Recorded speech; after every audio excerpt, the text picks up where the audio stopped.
So, alam naman po natin, pagka sinabing Jonah, no? Pag sinabing Jonah, ano po yung naiisip nyo? Ano? Children's, pag sinabing Jonah, ha? Mga minutes, Ninibe, pang ano yung, pang matured, no? Yung pambata, malaking isda. Ayan. Pag sinabing, ay, alam ko yung pastor, si Jonah. Sabi ni Buknoy, alam ko yung si Jonah. No? Oh, sino pa? Ako, alam ko kung sino si Jonah, anak ni Kuya Manny. Si Jonah. The story of Jonah, pag sinabing Jonah, it is a story of big fish. Amen? So, malaking isda. Ano kayang isda yun? Sabi nila, balyena, hito, ang tawag doon. Ano ba yung malaking ano? Yung nakikita sa dagat ngayon? Yung tambunting? Tambunting? Parang ano yun pound shop. Parang pound shop yun. Ano? Butanding! Ngayon. Salamat sa pagkukorek. Alam nyo, tumatanggap naman ako ng correction, no? Kasi nung unang panahon pa yung tambunting eh. Pagka walang pera, punta sa tambunting. No, ngayon, Cebuana na. Ayan. No, meron pa rin tambunting, ano? So, legend na yan, tambunting. Yung mga kabataan, di alam ang tambunting. No, yung matatanda lang. Kasi kapag walang pera, yung mga galing Saudi na alahas, sanla kay tambunting. Anyway, story of Ninibe. Tama si Mami Nit sa pang-matured na karanasan. So, story of Ninibe, ang story ni Jonah. And the story of prophet who disobey God's command. Ayan ang mga story dito no? Na makikita natin. And the story of repentance and forgiveness. Amen. Purihin po ang Panginoon. Bago ko makakalimutan, paalala nyo sa akin, no? Pagpe-pray natin si Kuya Jorik. Kuya Jorik, on dago ka na rin ba? Anong pecha? 12. Okay, purihin ng Panginoon. Palapakan na ng Panginoon sa buhay ng ating mga kapatid na natutupad ang kanilang mga pangarap. Yan po, pagpe-pray natin si Kuya Jorik sa kanyang pag-alis, papuntang Pinlan. Yan, Pinlan lang naman. Yan ha. So, huwag ka nang bumalik ha. Ako na nagsasabi sa iyo, hindi mo na nga rin bumalik pag napunta ka doon. Dahil yun ang country sa biyaya ng Lord ay hindi sumasama sa mga gera-gera, saka maayos na bansa, sa biyaya ng Lord. So, purihin ng Panginoon. Okay, so story of repentance and forgiveness, the story of Jonas. Ayan, makikita po natin yan kasi nagsisi si Jonas, nagsisi ang Ninibe, at pinatawad sila ng Diyos. Alam nyo, pag nagkakamali tayo, pinapatawad tayo agad ng Diyos. Amen? Naniniwala kayo doon? Walang anak niya na pag nagkamali ay hindi niya pinatawad. Lahat pinapatawad niya. Tandaan nyo yan, ha? Kaya huwag kayo mahihiyang lumapit sa Lord. Lahat tayo, pinapatawad ni Lord. Amen? So, anong makikita natin dito sa points na makita natin sa story of Jonah? Number 1, din tayo pakatagal, God's call and Jonah's resistance. Alam niyo, nung panahon na yon, mga magulang kapatid, sa Jonah 1, verse 1 to 3, the word of the Lord came to Jonah. Ano yung word ng Lord? No? Ang aklat na ito ay naglalaman ng mensahe ni Yahweh sa pamamagitan ni Jonah na anak ni Amittai. Isang araw sinabi sa kanya ni Yahweh, pumunta ka sa Ninibe na isang malaking lungsod at sabihin mo sa mga taga roon na umabot na sa aking kaalaman ang kanilang kasamaan. Sa halip na sumunod, ipinisya ni Jonas na takasan si Yahweh. Nagtungo siya sa Joppa at doon ay nakatagpo ng isang barkong patungong Tarsis. Pagkatapos na magbayad ng pamasahe, sumakay siya sa barko upang maglakbay kasama ng iba pang mga pasahero patungong Tarsis. Sa ganitong paraan, inakala niyang makakatakas siya kay Yahweh. Okay, ang unang kwento, tinawag ng Diyos si Jonah, pero niresist ng Diyos ang pagkatawag na niresist ni Jonah ang pagkatawag sa kanya ng Diyos. Sabi ng Lord, go to the great city of Nineveh and preach against it, because its wickedness has come up before me. Nakarating na sa Diyos ang kasamaan ng mga taga Nineveh. So, parang walang iniwan sa sa nangyari doon sa Los Angeles, no? Nakarating sa Diyos ang kasamaan ng mga taga Los Angeles. Hinahayaan lang naman tayo ng Lord sa luxurious life. Pero yung yuyurakan natin ng Diyos, napakasama na yun. Yung sasalingin natin ang pangalan ng Diyos, napakasama na yun. That is unforgivable sin. Kaya pag nakarating sa Diyos ang wickedness ng sino man, ng bansa, ng lugar, o maging ng tao, maging ng anak niya ito, tandaan nyo, no? The disaster came upon dun sa taong yon o sa bansang yon. No? What is the point? God calls us to serve and obey Him, but we may resist or try to play. So, minsan, tinatawag tayo ng Diyos. May pagkatawag sa atin ng Diyos eh. Sinasabi ng Diyos ang kanyang kalooban, pero tinatakasan natin, nire-resist natin ang mga panawagan ng Diyos sa ating buhay. So if God's call you to serve Him with all your heart. Kung tinawag ka ng Diyos, sinasabi sa iyo ng Diyos ang mga bagay na ito. Ikaw, Brother Jorik, papupuntahin kita sa lugar ng Finland, no? So, gusto ko na maging maayos ang buhay mo, at kapag naging maayos ka doon sa pamamagitan ko, so wag mong kakalimutan ang iglesia ko. Amen? What I mean is, sinasabi ng Diyos ang mga bagay na ito sa atin, pero hindi natin nararamdaman. Ini-ignore natin. Kapag na-receive na natin ang blessing ng Lord, nawawala na tayo. Amen po ba? Nakakalimutan na natin na may Diyos na nagbigay sa iyo ng biyaya. Kaya naman ang Diyos, binabawian ka. Kapag nakarating na sa sukdulan ang iyong kasamaan at siya ay iyong nalimutan, babawian tayo ng Diyos. Ang sabi ni Job, si Yahweh ang nagbibigay, si Yahweh ang kumukuha. Naniniwala kayo doon? Of course, naniniwala ako dahil Biblia ang nagsasabi eh. No? Kung tinatawag ka ng Diyos, paglingkuran mo siya ng buong inam, buong tapat. May kanya-kanya tayong pagkatawag sa mundong ito. Hindi tayo pare-parehas sa pastor, hindi tayo pare-parehas sa song leader o mga instrumentalist, hindi tayo pare-parehas sa miyembro. Bagamat miyembro ka, may pagkatawag ka sa Lord. Alamin mo kung ano ang pagkatawag mo sa Lord at buong puso mong gampanan ito. My dear brethren, gawin mong lahat para sa Lord. 1 Corinthians 10:31, kaya nga, kung kayo'y kumakain o umiinom, o anuman ang iyong ginagawa, no? O anuman ang ginagawa ninyo, gawin ninyo ang lahat sa ikararangal ng Diyos. Anong ibig sabihin ni Pablo to? Lahat ng ginagawa natin. Nag-asawa ka, sa ikararangal ng Diyos, ibigin mo ang iyong asawa. Paglingkuran mo ang iyong asawa. Nag-asawa ka, sa ikararangal ng Diyos, magpasakop ka sa iyong asawa. Amen? Nagkaroon ka ng anak. Bilang anak, anong tungkulin mo na dapat gampanan sa pagkatawag sa iyo ng Diyos? Igalang, irespeto ang iyong magulang. Kanina, bumili ko ng lugaw sa tindahan, no?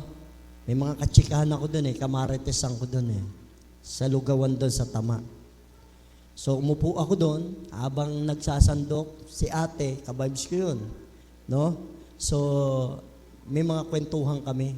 Buti nung araw, yung nakakaraos tayo, lugaw-lugaw lang, no? Sabi ko, oo nga po noong araw, ganito tayo no? So, alam nyo, mga magulong kapatid, ang sarap Ang sarap po kapag malapit tayo sa Lord at ginagawa natin ang lahat ng bagay. Amen? Ginagampanan ang mga bagay-bagay na ayon sa kalooban ng Diyos. Napagkwentuhan namin ang mga anak kanina.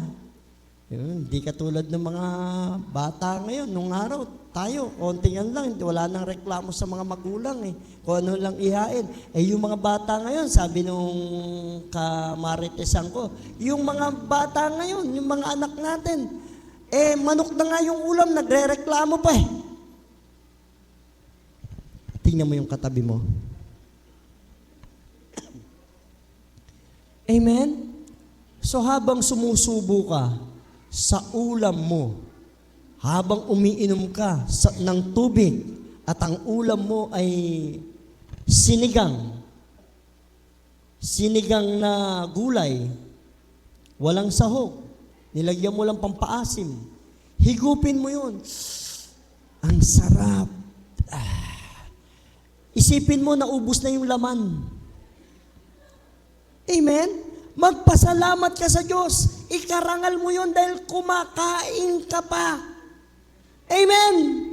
So yun ang sinasabi ng Biblia, anumang ginagawa mo, dapat gagawin mo yan sa ikararangal ng Diyos. Number 2 na nakita natin kay Jonas sa story nito, consequences of disobedience, o yung bunga ng pagtakas ni Jonah, bunga ng kasalanan ni Jonah sa Lord. Akala niya kasi makakatakas siya eh. Mula sa Joppa, pumunta siya ng Tarsis at namasahe pa siya. At take note, sumakay pa siya ng barko. No? In Jonah 1:4-17, mahaba po to, sabi dito, Jonah's attempt to flee from God leads to a storm and puts others in danger. What is the point? Disobeying God can lead to consequences and chaos. Alam niyo yung nangyari? No? Akala niya makakatakas siya sa Diyos sa pagkatawag sa kanya ng Diyos? Hindi. Kasi ang sabi ng Psalms 139, saan ka paroroon? Mula sa silangan nandun ako, mula sa kanluran nandun din ako, kahit saan nandun ang Diyos. Amen po ba? Kahit saan ka pumunta, pag tinakasan mo ang Diyos, hindi ka makakatakas sa Kanya. Sa panawagan ng Diyos sa'yo. So, susundan ka at susundan, no? Ng mga chaos sa pagtakas mo sa Lord. Alam niyo mga gulong kapatid, may nadadamay pa kung minsan eh. Amen? Kung minsan inaampun natin yung tumatakas sa Lord.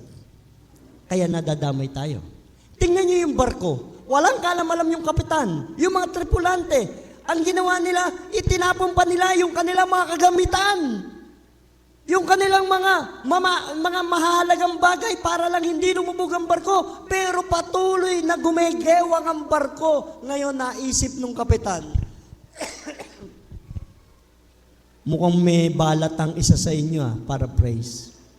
Mukhang may balat sa yung isa sa inyo Tingnan nyo lahat, nakita nila, nagpalabunutan sila. Ang nabunot si Jonas. Bakit? Ano ba ginawa mo sa Diyos mo? At pati kami nadadamay.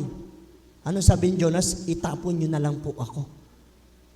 Nung tinapon nila si Jonas, humupa ang pag-uga ng bangka ng barko. Amen? Hindi kaya sa pamilya nyo o sa bahay ninyo, merong dapat itapon.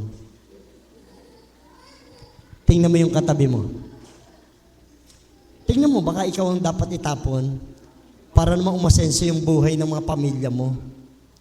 Kasi baka ikaw nagdadala ng malas. According to the mga ngaral, hindi lahat dinadapuan ng swerte. Ibig sabihin, merong malas. Amen? Baka ikaw si Jonas na nag-disobey sa God na dapat itapon muna o dapat kaya lumayo-layo ka muna sa bahay nyo. Hindi kaya sabihin nyo yung mga kasama nyo sa bahay na ganun. Pwede ba nak? Magbakasyon ka muna sa Maynila. Inaalat kami ng tatay mo pag nandito ka. Do you imagine that? Kung minsan meron pong ganun. Kasi pinaparusahan siya ng Lord, nadadamay tayo sa parusa ng Diyos. Bakit? Kinukupkup natin yung pinaparusahan ng Lord. Naniniwala kayo doon? Totoo po yun. Sabi mo sa tabi mo, kapatid, itapon mo na.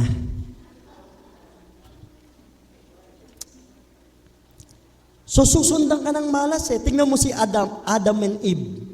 No? Ipinatapon din sila. Nag-disobey sila sa Lord.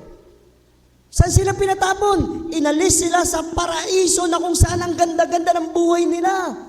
Wala silang malisya. No? Kasi nga, hindi pa sila nagkakamali. Kaya wala pa silang malisya. Sana hindi ko na binitiwan. No? Minsan may mga banat na hindi na dapat binibitiwan, no? Dahil wala eh. So, tingnan niyo po nangyari sa kanila. Itinapon sila sa lugar na kung saan magdurusa sila. Magbubungkal ka ng lupa, manganganak ka. Dapat mga babae, hindi nanganganak eh. Puro lalaki lang. Kanino kinuha si Eva? Kay Adan. Saan kinuha? Sa tadyang. Ilan ang tadyang? Tingnan yung tadyang ng lalaki. Iisa na lang. Kaya 2 beses lang mga anak ng lalaki. Di ba? So, sisihin nyo si Eva. So, makikita po natin doon, mga maging kapatid, nung pinatapon sila sa earth o dito sa mundong ito, nagdanas sila ng hirap dahil sa pagsuway nila sa Diyos. Kaya ikaw kapatid, mag-ingat-ingat ka sa pagsuway mo sa Lord. Huwag nang matigas ang ulo. Tingnan nyo yung sa Los Angeles, ang titigas ng ulo hanggang ngayon. Ang hirap nilang bumawi. Katakot-takot na utang ngayon ang nangyari sa kanila. Bakit? Kasi ang bansang iyon napakayaman. Pwede ka naman mangutang ng kahit ilang milyon. Basta artista ka, basta mayaman ka, alam na makakautang ka doon. Makakabawi ka agad. Pero, ganun pa kadali ang mag-recover? Di ba? Meron kang mga pamilyang nawala dahil sa sunog. So, chaos talaga ang nangyari. So, si Ananias and Sapphira, dahil sa kanilang hindi pagsunod sa Lord, ibinenta nila ang kanilang mga ari-arian, ang usapan, ibabahagi sa iglesia o sa grupo ng mga mananampalataya ang kanilang mga pinagbilhan. Wala namang problema Walang problema kung hindi sila nagsinungaling sa Diyos. Nag-disobey na sila sa pinag-usapan, nagsinungaling pa sila sa Diyos.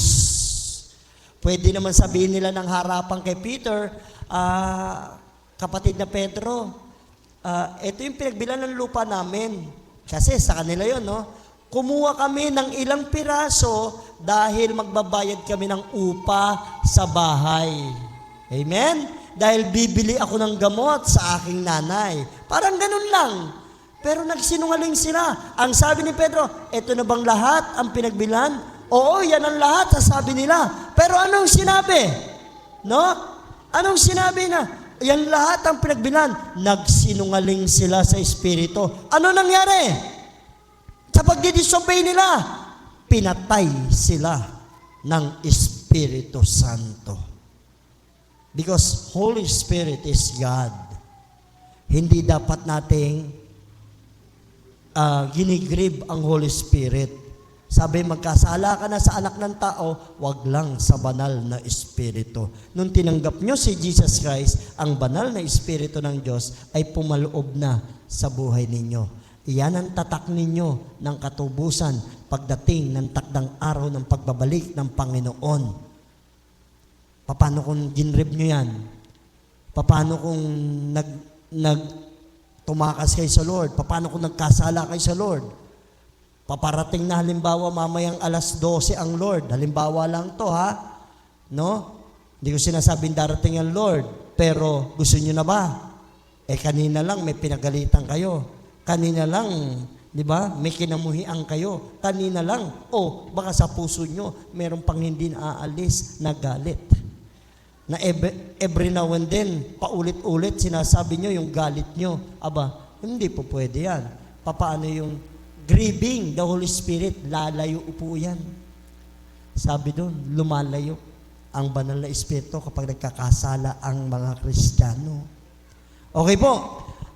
Isaiah 59 verse 2. Anong sabi diyan? Ang masasama ninyong gawa ang dahilan ng pagkawalay ninyo sa Diyos. Nagkasala kayo kaya hindi ninyo siya makita at hindi niya kayo marinig. It's your sins that have cut you off from God. Because of your sin, He has turned away and not listen anymore. Minsan na ano nyo ba? Na minsan parang hindi kayo pinakikinggan ng Diyos sa panalangin ninyo. Suriin natin ang sarili natin. Baka may nagawa tayong kasalanan o mga hindi pa napapatawad sa puso o mga galit. Hindi talaga makikinig ang Diyos hanggat hindi tayo nag-humble, hanggat hindi tayo nagre-repent sa Kanya. Alam niyo po ba yun? Yun ang sikreto ng panalangin Kapag may nakita ang Diyos na marumi sa puso mo, hindi ka niya pakikinggan kasi may pride ka pa Meron ka pang hindi isinusuko sa Panginoon. Kaya yung blessing na inaasahan mo, hindi mo pa makamtan. Amen? Kung magulang ka, patawarin mo ang anak mo. Kung anak ka, patawarin mo mga kapatid mo. Kung kaibigan ka, patawarin mo ang kaibigan mo. Ang gusto ng Diyos, pagpapatawad para marinig niya ang iyong panalangin. At kapag nakita ng Diyos na humble ka na, ibibigay na niya sa iyo ang matagal mo nang hinihiling. Makikinig na sa iyo ang Diyos. Huwag niyo sabihin bingi ang Diyos. Hindi bingi ang Diyos. Inaantay lang po niya tayong magpakumbaba. Obedience brings God's presence and favor. Tandaan niyo yan. Ang pagsunod sa Diyos ay pagkalakip nito ay ang pabor na manggagaling sa Lord o mga pagpapala na galing sa Lord. Sumunod ka lang, kapatid. Panay suway ka Tingnan mong katabi mo. Panay suway Sinasabi na ng Biblia. Ano nangyayari? Instead na blessing, consequences. Bunga yan ng pagsuway mo sa Lord. Marami na nagpapayo sa'yo. Yung pastor, ayaw pakinggan. Yung mga magulang mo, ayaw pakinggan. Yung mga anak mo, ayaw mong pakinggan. Ano nangyayari? Pumupunta ka pa doon sa isang sitwasyon na kinakatakutan mo. Either na makulong ka, mabarangay ka, mapulis ka, o humantong ka pa sa paglayo mo sa tahanan mo. At kung ano-ano naiisip mo, hanggang sa nakita mo ang lubid. May lubid sa kisame. Nahiga ka pansamantala, ginanong-ganon mo yung buhok mo, wala na akong pambayad ng utang. Ayun yung kisame, matibay. May bumulong-bulong sa'yo, anong bumubulong? Sige, gawin mo. Hindi naman masakit yan Hindi mo mararamdaman yan. At pag nilagay mo sa leeg mo yan, eksakto. Wala ka ng problema. Yun ang akala mo. Pag ginawa mo yung kapatid, mas malaking problema ang ginawa mo. Dahil impyerno ang katumbas nito. Sasabihin mo na ayoko na. Gusto ko nang bumalik. Mas mainam pang magbayad ng utang kesa mahulog sa apoy ng impyerno. Amen? Sumunod sa Lord. Maraming gusto, maraming paraan ng Diyos.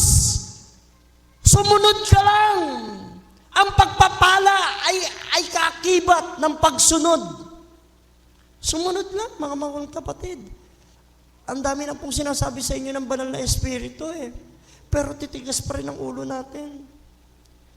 Huwag niyo sabihin, tayo yan Pero Siguro nga. Amen? Naranasan ko na rin yung katigasan ng ulo Pinalo ako ng Lord Mula noon, ayoko nang sumuway sa Panginoon. Ayoko na. Subukan ninyong sumunod sa Lord. Sa bawat detalye ng buhay ninyo, sundin nyo ang Diyos, ang pagpapala, mag-uumapaw sa buhay ninyo. Amen po ba? Palapakan nga natin ang Lord. Hindi tayo pwedeng tumakas sa Panginoon. Disobedience live on our own to suffer. Maghihirap tayo pag hindi tayo nakinig.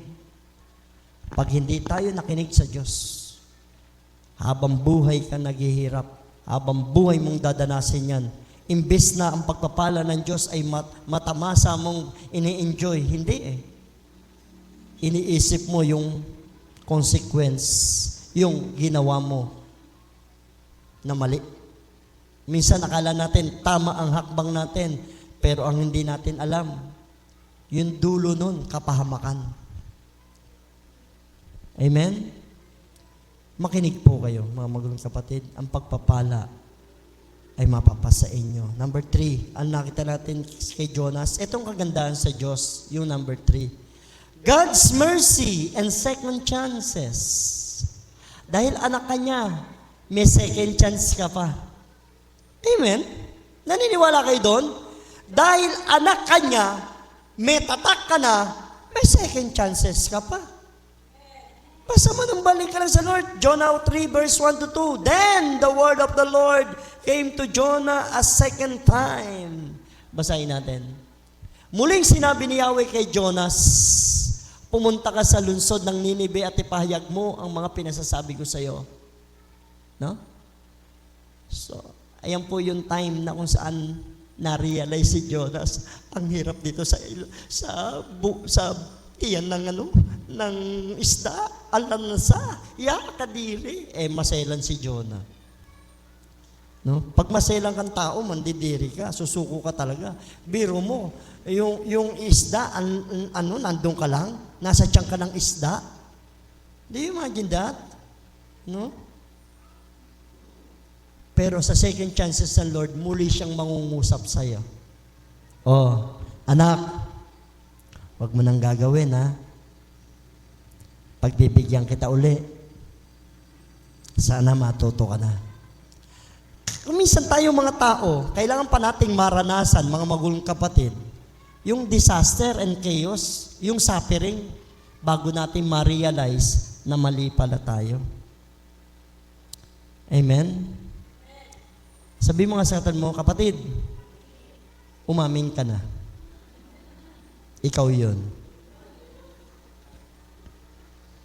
Gusto niyo yun? Mag-suffer muna? Anong gusto niyo? Mag-suffer tayo dito? Mag-suffer tayo sa impyerno?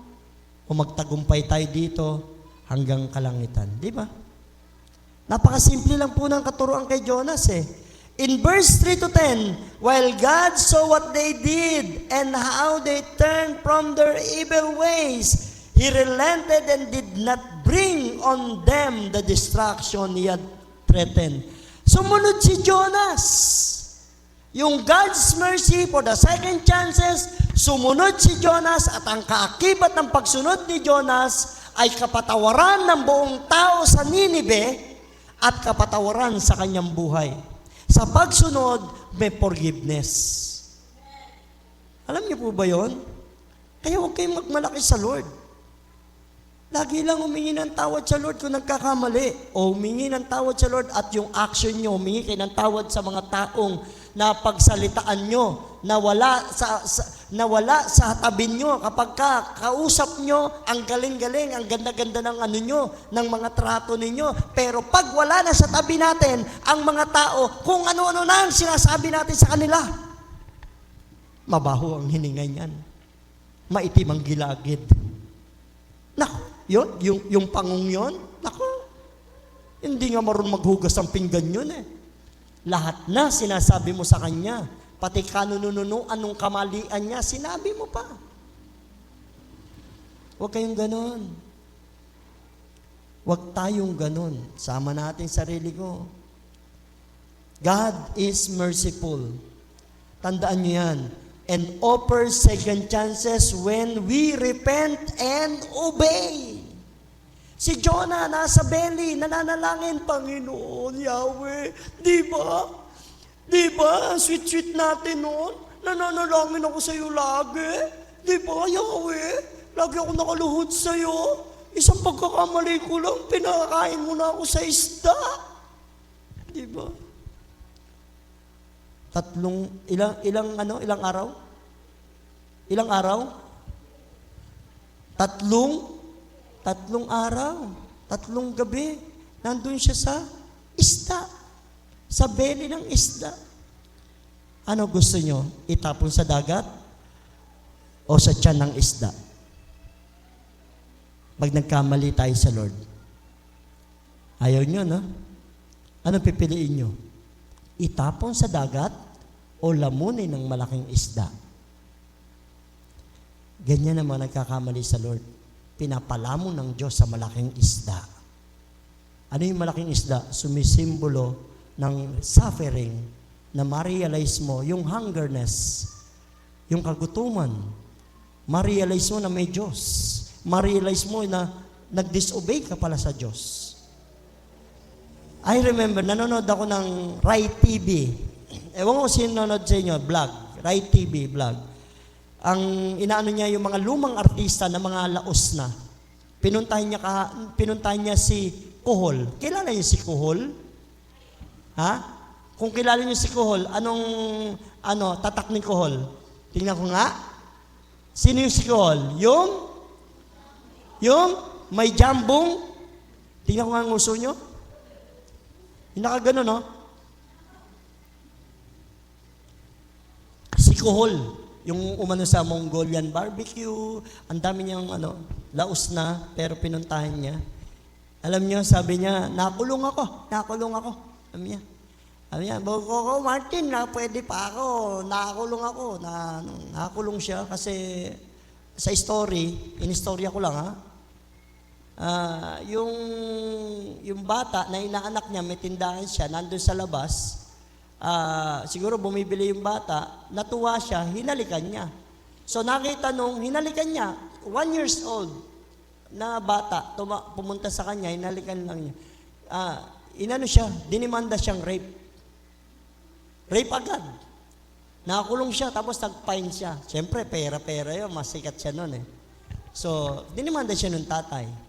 Yun lang, kaya doon siya nakakulong. Kaya kayo, huwag kayong basta mangkikis ng mga bata. Raymart, nasabi ko sa iyo, ha? Huwag kayong magkikis ng bata, baka mamaya mapera, alam nila, mapera kayo, baka demanda kayo. Siyempre, may fine nyo, malaki. So, ang nagusto ko doon sa interview yon. Nung nakulong ako, doon ko nakilala ang Panginoon. Puro Panginoon na siya. Nung nakulong ako, doon ko nakilala ang Panginoon kasi ako walang Diyos noon eh. Marami akong pera, tapos wala, sige-sige lang. Tapos nagkaasawa ko, sabi ni Kuhol, kaasawa ko, nung naubos pera ko, iniwan ako eh. Iniwan siya nung asawa niya, nung wala na siyang pera. Do you imagine that? Kaya mag-ingat kayo kapag mapera kayo. Huwag niyong papahalata pag manliligaw kayo sa babae. Ha? O pagka mga babae, kayong papahalatang may pera kayo. Hayaan niyo ng dugyot-dugyot kayo. Yung meron kayong sipon-sipon dito, okay lang. Kung ligawan niya kayo. Di ba? So, ibig ko sabihin, mga magulang kapatid, kung minsan, bago natin ma-realize yung pagkakamali natin, may nangyayari pa sa atin eh. Amen? Sumusuway pa tayo sa Lord eh. But this is the point. God is merciful and offers second chances when we repent and obey. In Isaiah 30 verse 18, therefore, the Lord waits to be gracious to you. Therefore, He will rise up to show mercy to you. For the Lord is God of justice. Blessed are all these who wait for Him. Ngunit si Yahweh ay naghihintay upang tulungan kayo at kahabagan. Sapagkat si Yahweh ay Diyos na makatarungan. Mapalad ang lahat ng nagtitiwala sa Kanya. Do you imagine that? Naghihintay lang ang Diyos.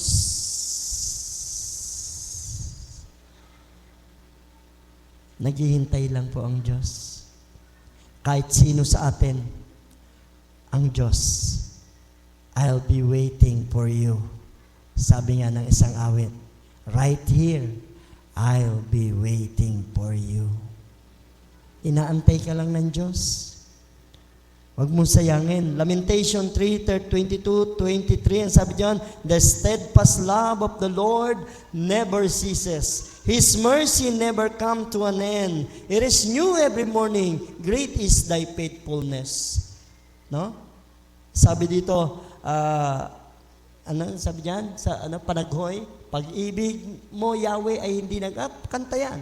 Pag-ibig mo hindi nagmamaliw, kahabagan mo'y walang kapantay. Ito'y laging sariwa bawat umaga. No? Katapatan mo'y dakila. Amen? Tapat po ang Diyos. May natututunan po ba tayo? Taas nga po natin ang ating kamay. Amen. Kanina kasi, ang sarap ng praising Di ba? Sumigaw. Di ba? Pagka ganun ng mga kanta, isigaw mo na. Kasi nakaka-relieve yan ng sakit ng kalooban Amen? Ng mga dinadala mo. Amen? Yung mabibigat na nandito, kapag sumisigaw ka ng papuri sa Panginoon, natatanggal yan. Naniniwala kayo? Sino may kabigatan? Taas ang kamay. Wow, bilib ako sa inyo. Dalawa lang nagtaas ang kamay. Wala kayong kabigatan, di kayo na. Di ba? Amen? Wala kayong sakit ng ulo sa mga anak, ha? Sa asawa, wala. Sa pera, wala. Imposible yan. Sabi nga ni Demos, papalakpakan ko na kayo. Di sa isang movie, no? Dahil napakagaling ng mga Kristiyano, hindi nagpapahalatang may kabigatan. Iyan ang tatak ng Diyos sa inyo. Amen? Na kahit may kabigatan, nakangiti pa rin. Amen? Pero pag nag-iisa na yan, dabog na ng dabog sa bahay yan. Hindi mo na mapagkausap. Dito lang sa church mabait yan. Tingnan mo katabi mo. Di ba? Bakit kayo ganoon?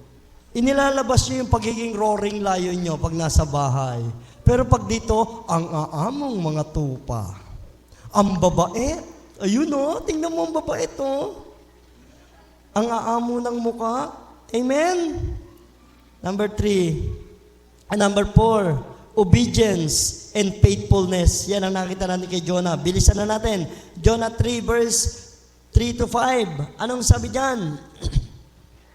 Nagpunta nga si Jonah sa Ninive, malaki ang lungsod na ito. Aabuti ng 3 araw kung ito ay lalakarin. Biro mo yun? Siya'y pumasok sa lungsod pagkaraan ng maghapong paglalakad. Malakas niyang ipinayag, gugunawin ang Ninive pagkaraan ng 40 araw. Naniwala ang mga taga roon sa pahayag na ito mula sa Diyos. Kaya nag-ayuno silang lahat at nagdamit ng panluksa bilang tanda ng lubos sa pagsisisi at pagtalikod sa kanilang mga kasalanan. Imagine, pag may nagsabi na sa inyong, gugunawin na ng Diyos ang hermosa. Magsisi ka na, kapatid. Isa ka sa taga-hermosa. Amen? Dahil isa ka sa laging nakapila. Amen? Isa ka rin sa tumatanggap ng puting sobre. Amen? Pag sinabi ng Lord, magsisi ang mga taga-hermosa, magsisi na agad. Wala nang patumpik-tumpik pa, lumuhod ka na sa Lord. Patawarin mo ko, Panginoon, 300 lang naman yung laman Ang nakatanggap ng maliit ang paparusa. 300 lang, Lord. Naku, sa'yo, 1.5. Kasi anong tawag doon? Yung, leader ka. 1.5. Tapos nagkabilaan ka pa. Meron ka pang cut kung kay congressman. Oh, magkano nakuha mo? 5,000 eh. O magsisi ka ng marami. 5,000 abagi noong Maria. Saka ama namin. 5,000 abagi noong Maria. Ang haba nun ah. Basta ganun. Basta yun ah. O baka may manalangin niyang abagi noong Maria dito ah. Saka ama namin mamaya ah. Kung minsan, ganun tayo eh, no? Okay. Nagsisi yung mga taga-Ninive, pinatawad ng Panginoon. At yung Jonah 4 verse 11, ano po dito? And should I not have concern for, sabi dito, ako pa kaya ang hindi malulungkot sa kalagayan ni Ninive? Kasi si Jonas, alam niyo si Jonas, no? Okay, ano natin? Ito yung isang malaking lungsod na tinitira ng mahigit 120,000 taong hindi alam kung ano ang mabuti o masama. Bukod pa sa maraming kawan. Ang tindi ng kahabagan ng Diyos, ng katapatan ng Diyos. Amen? Kasi si Jonas nagreklamo eh. Yan ang sinasabi ko sa iyo eh. Nung nasa Tarsis pa ako eh. Alam ko papatawarin mo sila eh. Kasi mahabagin ka eh. Tapat kang Diyos. Kapag may mga taong makasalanan, pinapatawad mo eh. Kasi tapat ka. Pero galit na galit si Jonah sa mga taga-Ninive kasi kalaban nila yun eh. Nakita mo na? Kaya tumakas ako mula Joppa, pumunta ako ng Tarsis. Nakita mo na? Pinatawad mo sila, nagsisi. Alam ko na eh, kaya ako tumakas. Iyon ang dahilan kung ba't tumakas sa Diyos. Dahil alam niya na napapatawarin ng Diyos. Kasi propeta siya, nakita niya yung vision eh. Magsisisi ang mga taga-Ninive, pero ang susi, yung pagsunod niya sa Diyos. Amen? Hindi magsisisi ang isang tao kung walang inuutusan ng Diyos ng pangangaral para magsisi ang tao. Kaya sinasabi sa atin ng Panginoon, dito sa binabasa ko at sinasabi sa akin ng Lord sa pamamagitan ng Biblia at pangungusap niya, magsisi ka na. Talikdan mo na ang mga kasamaang ginagawa mo ngayon. Kung hindi, papariyan ako. Tatanggalin ko sa iyo ang ilawan. Sabi ng Lord sa pahayag. Pag tinanggal ng Diyos ang ilawan, puro kadiliman ang magiging buhay mo. Puro suffering. Makinig ka na, kapatid. Pakiusap ko sa inyo. Makinig na kayo. Ito na yung pangungusap ng Diyos sa inyo. Mag-concentrate kayo sa Panginoon bago mahuli ang lahat dahil hindi nyo alam kung hanggang kailan ang buhay ninyo. Pakiusap ko lang po sa ating lahat. Talikdan na ninyo ang mga bagay na nasa loob ng puso ninyo. Sumunod po tayo sa Panginoon. Huwag nyo nang ichika ang kapitbahay nyo. Amen. Psalms 128 verse 1 to 2, Blessed are all who fear the Lord, who walk in obedience in Him. You will eat the fruit of your labor. Blessing and prosperity will be yours. Anong sabi dyan? Pakibasa. Okay, very good. So, mapalad daw po ang mga taong may takot sa Diyos na lumalakad at sa pagsunod sa Diyos. Siya ay magtatamasa sa kanyang pinagpagalan at pagpapalain ng Diyos. Pasasaganain ng Diyos ang kanyang buhay. Yung mga taong may takot sa Diyos. Alam nyo, ang mga taong may takot sa Diyos nagre-repent. Humihingi ng tawad kapag nagkakamali. Amen? Pero bago kayo humingi ng tawad, magpatawad kayo, ha? Sabihin mo ulit sa kanila mo, kapatid, patawarin mo na. Yung may lambing, patawarin mo na. Sige na, sige na. And last but not the least, God's sovereignty and compassion. Huli na to. Jonah 4 verse 2, anong sabi dyan? Ito na yung sinasabi ko sa inyo. Kaya't siya'y nanalangin, O Yahweh, hindi ba bago pa ako magpunta? Ito yung sinasabi ko. Rito ay sinabi kong ganito ang mga gagawin ninyo. No? At ito ang dahilan kaya ako tumakas patungong Tarsis. Alam kong kayo ay Diyos na mahabagin at mapagmahal. Hindi madaling magalit at wagas ang pag-ibig. Alam kong lagi kayong handang magpatawad. Yan ang Diyos. Alam ni Jonah. Dapat alam mo yan. Kaya huwag kang mahihiya. Kahit ilang taong ka bang hindi nakasamba, sumamba ka. Huwag kang mahihiya. Ang Diyos ay mahabagin at mapagpatawad.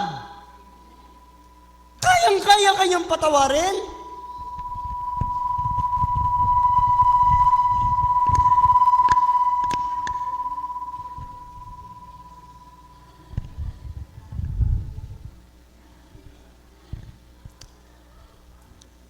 Jedi.